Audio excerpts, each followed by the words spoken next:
નમસ્કાર, આપ જોઈ રહ્યા છો નેશન પ્લસ ન્યૂઝ. હું છું આપની સાથે હિરલ પંડ્યા. નર્મદા જિલ્લાના તિલકવાડા તાલુકામાં મેઘરાજાએ રૌદ્ર સ્વરૂપ ધારણ કર્યું છે. તિલકવાડામાં 6.5 ઇંચ જેટલો ભારે વરસાદ ખાબકતા ચારે તરફ જળબંબાકારની પરિસ્થિતિ સર્જાઈ છે.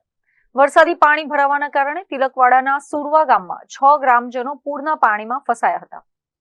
નર્મદા જિલ્લાના તિલકવાડા તાલુકામાં ચાલુ સિઝનનો સૌથી વધુ 118 મિલીમીટર એટલે કે 6.5 ઇંચ જેટલો ધોધમાર વરસાદ ખાબક્યો છે.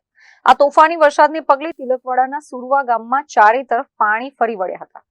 ગામમાં અચાનક પાણી ભરાઈ જતા સ્થાનિક 6 ગ્રામજનો વરસાદી પાણીના ભયાનક પ્રવાહ વચ્ચે ફસાઈ ગયા હતા.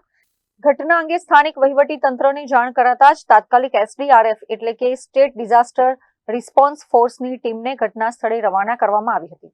SDRFની ટીમે ઘટના સ્થળે પહોંચી ભારે જહેમત બાદ પાણીમાં ફસાયેલા તમામ 6 લોકોને રેસ્ક્યુ કરીને સહી સલામત રીતે બહાર કાઢ્યા હતા. તંત્ર અને SDRFની સમય સૂચકતાના કારણે તમામ 6 લોકોનો આબાદ બચાવ થયો છે. Deepak Jagtap, nation plus news, Narmada. સમાચારોના સતત અપડેટ મેળવવા માટે અમારી નેશન પ્લસ ન્યૂઝની YouTube ચેનલને સબસ્ક્રાઇબ કરો, બેલ આઇકન દબાવો અને જોડાયેલા રહો Facebook, Instagram અને Twitter પર.